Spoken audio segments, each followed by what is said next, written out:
Bom, pessoal, meu nome é Joelene Lima, sou aluna do curso de Licenciatura em Dança da Universidade Federal e esta tarefa é para a disciplina de Estudo do Corpo 2, professora Isabela Gravioli. O estudo de hoje é sobre Fisiologia do Exercício. O livro é esse aqui, ó, Fisiologia do Exercício, Nutrição, Energia e Desempenho Humano, do McAdler. Muito bem. A parte que eu tenho que fazer o meu trabalho é sobre os princípios do treinamento com exercícios físicos, e eu começo explicando para vocês o que eu consegui entender sobre o que são exercícios físicos. Então, exercícios físicos são estímulos nas adaptações estruturais e funcionais com o objetivo de aprimorar o desempenho numa tarefa física específica. Para isso, são feitos programas minuciosamente planejados com enfoque em 4 aspectos: a sobrecarga, a especificidade, as diferenças individuais e a reversibilidade. Esses 4 aspectos são chamados princípios primários do treinamento físico. Muito bem, então agora falando sobre sobrecarga, que é um dos princípios do treinamento físico. A sobrecarga tem 3 fatores que são considerados para a aplicação regular de uma sobrecarga na forma de exercício específico para aprimorar essa função fisiológica e induzir uma resposta ao treinamento. Então, o exercício realizado com intensidade acima do nível normal estimula adaptações altamente específicas para que o corpo possa funcionar com maior eficácia. Então, um exercício intenso.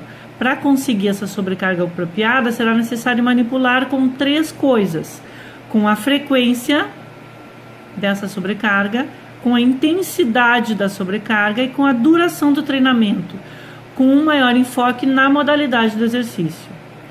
O conceito de sobrecarga individualizada e progressiva aplica-se a atletas, a pessoas sedentárias e a indivíduos incapacitados, até mesmo a pacientes cardíacos. Nesse último grupo, o número cada vez maior vem aplicando a reabilitação com exercício apropriado para caminhar, trotar e eventualmente correr e competir em maratonas de triatlo. Então, para conseguir esses benefícios relacionados à saúde e atividade física regular, é necessário uma menor intensidade do exercício, porém com volume maior, que é aquela necessária para aprimorar a aptidão aeróbica máxima. Então, a pessoa que vai preparar um treinamento vai pensar qual a sobrecarga adequada, qual a frequência dessa sobrecarga, qual a intensidade dela e por quanto tempo ela vai ser aplicada. Bem, o próximo princípio é o da especificidade. A especificidade do treinamento com exercício se refere a adaptações nas funções metabólicas e fisiológicas que dependem do tipo, da modalidade de sobrecarga imposta. Exercícios anaeróbicos específicos induzem adaptações específicas de força e potência. O estresse de um exercício de endurance específico induz adaptações específicas no sistema aeróbico. Bom, com um intercâmbio apenas limitado dos benefícios entre o treinamento de força e potência e treinamento aeróbico, o princípio da especificidade vai além da demarcação. Por exemplo, o treinamento aeróbico não representa uma entidade singular que requer apenas sobrecarga cardiovascular. O treinamento aeróbico, que confia no músculo específico no desempenho desejado, aprimora mais efetivamente a aptidão aeróbica para natação, para ciclismo, para corrida, o exercício realizado com braços. Então, o que acontece? Por que a gente fala em especificidade? Porque depende da modalidade que a pessoa pratica para se aplicar o tipo de exercício adaptado àquela modalidade. Bem, a pessoa praticando atividade específica ainda tem um outro princípio que deve ser considerado, que é a diferença individual. Mesmo que 2 indivíduos pratiquem a mesma modalidade, eles ainda terão diferente resposta para o mesmo treino, por exemplo. Então, o que acontece? Se faz adaptações dos indivíduos, porque os indivíduos respondem de maneira diferente aos estímulos de treinamento. Indivíduos diferentes, diferentes treinos. Este é o princípio das diferenças individuais. Ok? E ainda tem o princípio da reversibilidade, que é o seguinte: a pessoa parou, perdeu o condicionamento. Esses são os 4 princípios que aparecem aqui no livro, específicos sobre treinamento físico. Antes mesmo de preparar um treinamento para alguém, a pessoa que vai fazer esse preparo deve considerar esses 4 aspectos para depois preparar o treino. Mas antes de continuar falando sobre treinamento, eu quero chamar a atenção para a seguinte entrevista que eu encontrei neste livro. Não é no capítulo que eu tenho que resumir. O meu capítulo é a seção 4, que fala de fisiologia aplicada ao exercício, treinamento para potência anaeróbica e aeróbica. Mas aí eu voltei no livro para encontrar sobre o que é aeróbico e anaeróbico. Ao fazer esse regresso, eu encontrei uma entrevista com o Dr. Lauren B. Howell, este doutor que está aqui sentadinho. Qual é o conselho que ele dá para estudantes que demonstram interesse em seguir a carreira de pesquisa na ciência do exercício? Está aqui o conselho dele. O conselho dele é o seguinte: que a gente se baseasse na fisiologia. Que é isso que ele faz. Ele é um fisiologista cardiovascular que utiliza o exercício como um instrumento de precisão para compreender como funciona o sistema cardiovascular. Então, ele relata assim, que a gente deve estudar muito fisiologia, porque a fisiologia do exercício é igual à fisiologia na sua totalidade.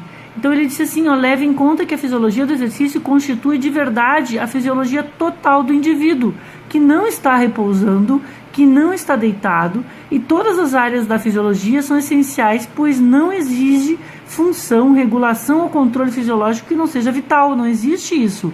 Então, quanto mais intenso e mais profundo o estudo sobre fisiologia e o treinamento em fisiologia, mais é a probabilidade de um pesquisador produzir uma nova formação. Eu pensei em falar isso pra gente que estuda dança, que veja como é importante estudar a fisiologia do exercício para que a gente possa contribuir para a dança, para um bom desempenho na dança dos dançantes com quem a gente vai trabalhar ou com o nosso próprio desempenho. Bom, daí, voltando lá, eu retornei nos nossos estudos sobre o que é anaeróbico e o que é aeróbico.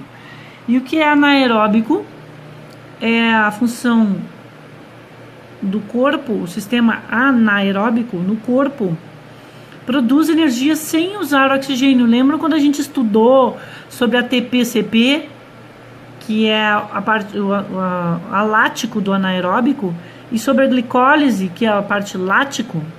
Muito bem. Exercícios anaeróbicos, então, são exercícios localizados, como musculação, atividade física específica. Bom, falando que não exige um esforço cardiorrespiratório maior no anaeróbico. Já no aeróbico, o corpo produz energia com o uso do oxigênio, e o exercício aeróbico exige um esforço cardiorrespiratório maior, ok? Então, exemplo da corrida, da bike, dos jogos, né? Muito bem. Anaeróbico, alterações do sistema anaeróbico com o treinamento eleva os níveis de repouso dos substratos anaeróbicos intramusculares e as enzimas glicolíticas mais importantes. As adaptações, então, com esse tipo de treinamento, acompanham habitualmente o aumento concomitante na execução do exercício máximo. Se tu exercita com o exercício máximo, tu provoca melhor adaptações anaeróbicas, exige mais do teu organismo. E o sistema aeróbico, um treinamento aeróbico, induz aumento no tamanho do número das mitocôndrias, porque vocês sabem, mitocôndria, oxigenação celular, e na quantidade de enzimas aeróbicas, na capitalização muscular e na oxidação de gorduras e carboidratos. Então, esses aprimoramentos contribuem para a maior produção aeróbica de ATP. E existe uma relação linear entre a frequência cardíaca e o consumo de oxigênio. Então, para o exercício leve a moderadamente intenso em indivíduos treinados e destreinados, o volume sistólico, lembra que a gente aprendeu, de ejeção aumenta com o treinamento aeróbico. E até a página que tem o gráfico. Esse é o gráfico do consumo de oxigênio. Então, a explicação é o seguinte, que o volume sistólico de ejeção aumenta com o treinamento aeróbico e desvia essa linha para a direita a fim de reduzir a frequência cardíaca para qualquer nível submáximo de exercício. O treinamento aeróbico induz alterações funcionais e dimensionais no sistema cardiovascular a fim de reduzir a frequência cardíaca em repouso e durante o exercício submáximo, de aumentar o volume sistólico de ejeção e o débito cardíaco, de ampliar a diferença no VO2. Ok? Aí aqui neste gráfico ele mostra a diferença entre atletas de endurance, estudantes universitários sedentários, que é o amarelo, e estudantes universitários sedentários após treinamento. E neste outro gráfico, fala sobre a hipertrofia cardíaca, que representa uma adaptação biológica fundamental para uma maior sobrecarga miocárdica imposta pelo treinamento com exercício. O maior volume cardíaco observado com treinamento de endurance faz aumentar o volume ventricular esquerdo, aprimora o volume sistólico de ejeção. As modificações estruturais e dimensionais no ventrículo esquerdo variam com as modalidades de treinamento e com exercícios, e o exercício regular não prejudica a função cardíaca normal. Ao contrário, a intensidade do exercício é o fator mais crucial que afeta a magnitude dos aprimoramentos induzidos pelo treinamento. Outros fatores incluem nível inicial de aptidão à frequência, e a duração do exercício e a modalidade do treinamento. Aqui eu volto a falar da intensidade do treinamento, que é uma questão da sobrecarga, tá? Essa intensidade do treinamento pode ser aplicada em bases absolutas para a carga do exercício, seja em relação à resposta fisiológica da pessoa. A abordagem mais prática relaciona a intensidade do exercício ao percentual da força cardíaca máxima. Os níveis de treinamento com intensidade de 60% a 90% da força cardíaca máxima induzem alterações significativas na aptidão aeróbica da pessoa. A duração e a intensidade do treinamento interagem para afetar a resposta ao treinamento. Em geral, sessões de 30 minutos são práticas efetivas. O prolongamento na duração compensa as reduções na intensidade do exercício. Quanto aumenta a duração, tu pode reduzir a intensidade. 2 a 3 dias da semana, 2 a 3 vezes por semana, são práticas efetivas. É uma frequência mínima para o treinamento aeróbico. A frequência ótima do treinamento, ela não foi determinada, porque depende daquelas outras questões que eu estava falando para vocês antes, que é da diferença individual, da especificidade do treinamento.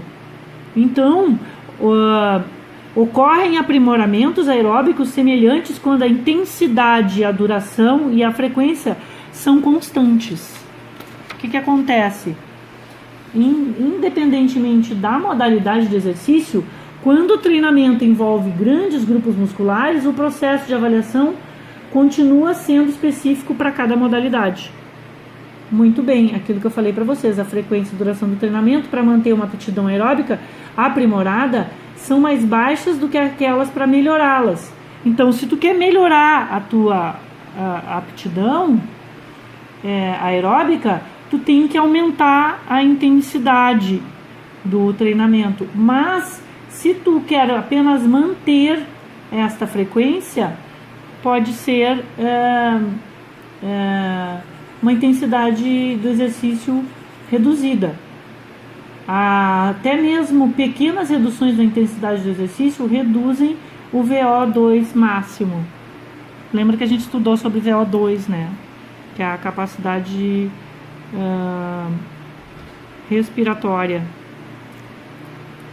Os treinamentos intervalados contínuos aprimoram a capacidade dos diferentes sistemas de transferência de energia. O treinamento intervalado acarreta aprimoramento efetivo no sistema energético anaeróbico imediato e a curto prazo. Então aí aqui tem uma imagem que eu quero mostrar para vocês do objetivo de desenvolver a capacidade funcional da circulação central e o objetivo de aprimorar a capacidade aeróbica de músculos específicos. E ali fala então do fornecimento de oxigênio através das hemácias e da liberação de oxigênio para o músculo. Ok?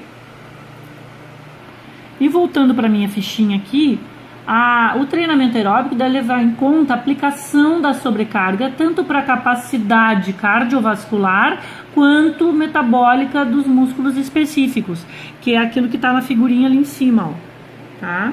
Muito bem, porque tu vai fazer um aprimoramento cardiovascular e metabólico. Os treinamentos de endurance prolongados e intensos podem desencadear a síndrome do supratreinamento ou estafa. Vou mudar aqui a figura para você. A figurinha mostra o seguinte, que os mecanismos responsáveis pela gênese da síndrome do supratreinamento nos esportes de endurance. Então fala que um desequilíbrio crônico entre a carga de treinamento, as competições e os fatores estressantes independentes do treinamento e uma recuperação inadequada. Então, se ocorrer um desequilíbrio nesses fatores, a sobrecarga metabólica vai acarretar um desequilíbrio tanto do glicogênio quanto dos aminoácidos. E aí vai causar fadiga. E aí muda o estado de humor, muda a função reprodutiva e muda o desempenho do exercício. Então aqui, ó, nessa figurinha, mostra 3 coisas. Mostra a sobrecarga neuromuscular, por causa da carga em treinamento, e a sobrecarga no sistema simpático. A sobrecarga neuromuscular deprimida vai causar o estado de humor alterado. E a sobrecarga no sistema simpático, com a menor densidade dos adrenoreceptores, vai causar fadiga periférica. Já a sobrecarga metabólica vai causar a depressão do glicogênio, que causa a alteração da imunidade, e o desequilíbrio dos aminoácidos, que também causa alteração da imunidade, e o desequilíbrio dos neurotransmissores cerebrais, que vai causar essa atividade simpática diminuída, a atividade simpática intrínseca diminui, causa uma fadiga e uma mudança do humor. E a sobrecarga psicológica, e em função disso, o hipotálamo tem uma função alterada, e aí causa essa função reprodutiva, a fadiga central e o estado de humor alterado. E se tiver uma sobrecarga suprarrenal, com tudo isso, todas essas são sobrecargas, né? A resposta ao cortisol é deprimida e altera o hipotálamo, que era o que eu estava falando antes, e vai alterar a fadiga, vai causar a fadiga periférica. Então aqui embaixo ainda diz assim, ó, isso é uma visão global, esquemática, da gênese de síndrome do supratreinamento nos esportes de endurance que exigem um treinamento prolongado de alto volume.